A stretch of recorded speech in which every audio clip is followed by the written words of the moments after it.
عقل مندوں کے لیے ایک زبردست مثال. ہم تربوز خریدتے ہیں، واٹر میلن.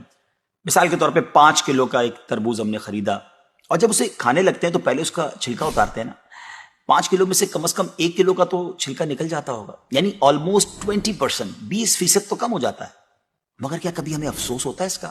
کیا ہم سوچتے ہیں کہ ہم نے تو تربوز چھلکے کے ساتھ خریدا، چلو آج چھلکے کے ساتھ ہی کھا لیتے ہیں؟ ایسا نہیں کرتے نا. اچھا، ہم چکن بھی تو خریدتے ہیں، زندہ ثابت، اسی کو تولتے ہیں، تلواتے ہیں، پیسے دیتے ہیں، مگر جب کھانے کی باری آتی ہے، پکانے کی باری آتی ہے، تو اس کے بال، اس کی خال، اس کی آلائشیں نکل جاتی ہیں، تو ویٹ تو کم ہو جاتا ہے. مگر کبھی اس پر دکھ ہوتا ہے؟ نہیں نا.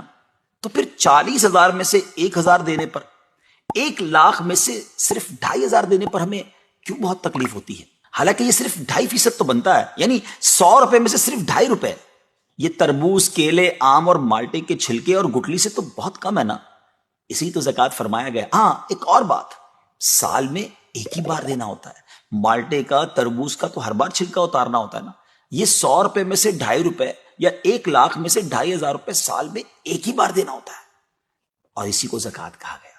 کیا برکت والا کام ہے یہ. مال بھی پاک، ایمان بھی پاک، دل اور جسم بھی پاک، اور معاشرہ بھی خوشحال. اتنی معمولی رقم، یعنی 40 روپے میں سے صرف 1 روپے، اور فائدے کتنے زیادہ، اجر کتنا زیادہ، برکت کتنی زیادہ. تو اب اپنی زکوٰۃ ہم نے پوری دینی ہے.